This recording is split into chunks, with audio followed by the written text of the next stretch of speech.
Hey everyone, welcome to the Slice of Healthcare podcast. I'm your host, Jared Taylor. Joining me today is Stephanie Kovalick, the Chief Strategy Officer at Sage Growth Partners. Really excited to have Stephanie on the podcast today. I've heard so much great things about you from the Sage Growth team, and we have a very special episode for you here today covering a recent report that you put together. But would love if you could kick things off, Stephanie, with telling the audience a little bit about your background. Yeah, great. Thanks, Jared. I'm really excited to be here too. As Jared said, my name is Stephanie Kovalick, Chief Strategy Officer at Sage Growth Partners. I've been, my entire career has been healthcare focused. So I've worked in the payer space, the healthcare IT space, hospitals and health systems for the last, I don't even want to say how many years because it tells you how old I am, but I'm really core in healthcare and joined Sage Growth Partners back in 2015 and really love the work that we do, which is really around understanding the healthcare market and landscape from all stakeholders' perspectives, hospitals and health systems leaders, health plans, life sciences, pharma. And we leverage these insights to help our clients really look at their commercial success. So our clients are really focused on delivering innovative solutions to healthcare stakeholders, either hospitals and health systems or healthcare payers and pharma and life sciences. And our objective is to really help accelerate their commercial success. And a large part of that is through primary market research. We believe that you can't really drive innovation without really understanding what the health system, hospitals, and that healthcare landscape is really dealing with from a problems and pain points perspective. Love it. Thank you so much. Yeah, it's a big fan of Sage Growth Partners, and what you continue to build and the organizations that you work with. So really appreciate that. Uh, what we really wanted to dive into here today is an overview of a recent report. Started with a executive survey, right, and then became a report That's right. titled "America's Healthcare Crisis." So can you give us an overview of, I guess, some of the key findings, what the report entailed, and what really excites you or concerns you about the information that was in the report? Yeah, so last summer in July or August, we conducted a survey of 100 health system C-suite leaders. And the survey was really focused on helping us to understand and give some perspective on what the hospital C-suite is worried about and how they're thinking about their businesses moving forward. Because, of course, healthcare is a business in the United States, and really understanding what they're struggling with, what they're challenged with, and how their priorities are shifting as we move forward. And we found some really interesting things. One, of course, is no surprise to anybody, but the staffing challenges that hospitals and health systems are dealing with today are significant. And it's not just clinical staff, it's administrative staff, it's IT staff, it's really across that employment landscape and that talent landscape with the hospitals and health systems. But more surprising or more worrisome is the the thinking that the C-suite leaders have about the health of their patients and thinking about how care is being delivered, what the challenges and the obstacles are. And one of the biggest findings was an ongoing concern about the health status of their patients due to some significant delays in care, right? Patients are, for a variety of reasons, delaying care pretty significantly um, as they look at taking care of themselves. Yeah, I mean, I was given the report too, and one of the most interesting parts of it was this the findings related to delayed care. And I know delayed care is becomes an issue because of staffing shortages, right? It's part of the problem, but I really like this term because I don't hear it as much. I know, when we talk staffing shortages, we say how it affects access to care, and access to care in part is delayed care, right? So I would love to hear about the key findings related to delayed care and the impact this has on the US health system. Yep, for sure. So, one of the first or top level findings from the survey was that 67% of our survey respondents believe that the health of Americans is worse now than it was before the pandemic, which is striking. And when we talk about delayed care, Jared, you're right. It's delayed care really started with the pandemic.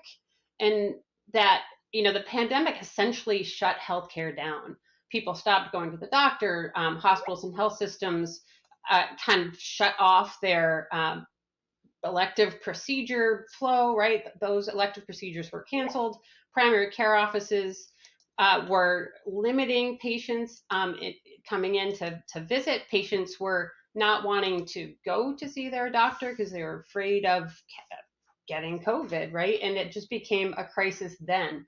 And so lots of care was delayed for kind of safety reasons. The elective procedures shut down. People put off their joint replacements. They put off minor procedures, and they put off cancer screenings. They put off going to their primary care provider. And all of this happened in the 2 to 3 years during COVID.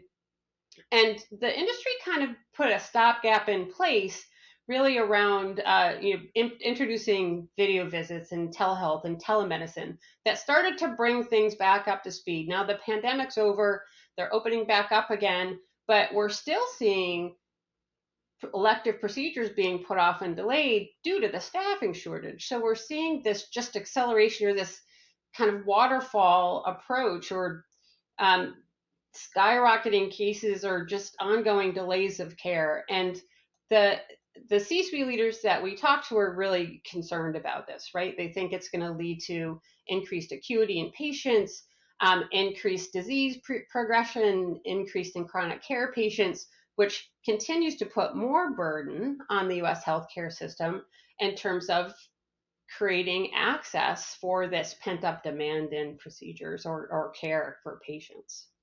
Does that make sense? Yeah, makes perfect sense. And can you share with the audience some of the key executives that you were able to land to participate in this report? So I can't specifically name them, but it was a broad respondent pool of specifically C-suite leaders. So we had respondents from the CEO title, the CIO title, chief medical officers, chief nursing officers, a really good mix of respondents that took the survey and provided their input to a variety of questions. And I really appreciate these reports because I know how long they take to put together. Right, the one of the hardest parts is just corralling the people in the space to give their honest opinion on what are some of the key finding, what are some of the key issues that we're facing as an industry. So this is a great report. I don't know if it's publicly available. Can It everyone is like download publicly it? available. Okay, Yep. It can download it from our website. It's actually been picked up by a number of kind of media outlets online, so it's pretty available. perfect. Well, we can throw a link in the show notes too, so people can check that out. Stephanie, I'd love to kind of hear your thoughts on looking ahead in the industry, based on some of these findings that you've seen. Where do you see kind of healthcare heading? How do you see staffing shortages better Right. being addressed in the future? Would love to hear your thoughts on that. Yeah, it's really all related, Jared. We have this pent up demand of patients delaying care, of the healthcare system itself delaying care because there are staffing shortages and inability to create access for patients. And it really is, it's it's like feeding the giant, right? It's all related to one another. You have this pent up demand, you have staff shortages, so you can't create access, so people are further delaying their care because they can't get an appointment. I just have a little story I'll tell about my mom. My mom moved, she lived 90 miles away from us, and we moved her closer to us just so we can be near her. And so she needed to find a new primary care provider. And I called, hesitate to call out Johns Hopkins Community Physicians, but that's where I get my care. I call Johns Hopkins Community Physicians, not accepting any new patients. And you think, how can an organization like Johns Hopkins not be accepting any new patients? They could if I wanted to go, drive 45 minutes to a location, but I wanted it local. So then I went on this search for another primary care provider for her, and I wanted her to be associated with a health system, just because you get old. She's 81 years old, different conditions. So I finally found a primary care provider accepting new patients at part of the MedStar health system. And this was back in August. And the first available appointment was April of 2023. That's a very long time for a woman who's on multiple medications, need refills. What she's supposed to do for 8 months until she can get a primary care provider appointment. So, she's not intentionally delaying care, but the system is delaying care for her. And because there are some staffing issues. So she ended up taking a fall. She was brought to the hospital.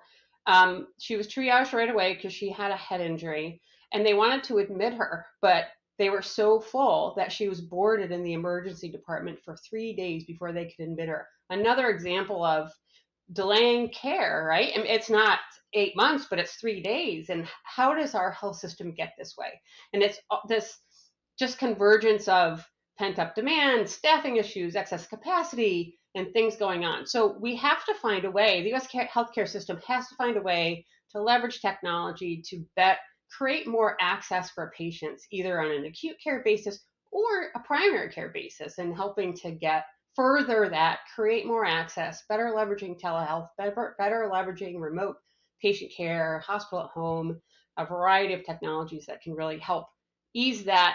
We say staffing shortage or staffing crisis, but to us, it's a healthcare access crisis. Very well put. Well, I'm excited to see any other reports that you end up putting out, because I know it's a big part of what Sage is really dedicated to, right? And putting out these high quality reports with the network that you've built up. So look forward to seeing those future reports. Look Yeah, forward to seeing how uh, how we continue to improve this shortage, and we have to get creative, we right? do. Um, but because it's not, we can't, a lot of people will say, well, let's just let more physicians and other healthcare professional types into schools, so we can. It's not that simple. It's not that, Um, and then you have other issues, right? Then you'll have quality issues. It's there's not a one size fits all solution right? yet. So it'll be interesting to see how it plays out. But Stephanie, would love to have you come back on again for any future reports to kind of dive into that, as well as just kind of give us some feedback on where you think the industry is Yeah. at and where it's heading. Yeah, that'd be great. Thanks so much. We do have a couple more coming out, so look for those. And we just love being able to understand what's going on in that healthcare landscape, and help, trying really hard to be part of the solution as we look at the challenges that the healthcare system is facing and patients face. So Love it. thanks for having me. It's been fun. All right. Well, until next time. Thanks, All right, Stephanie. great.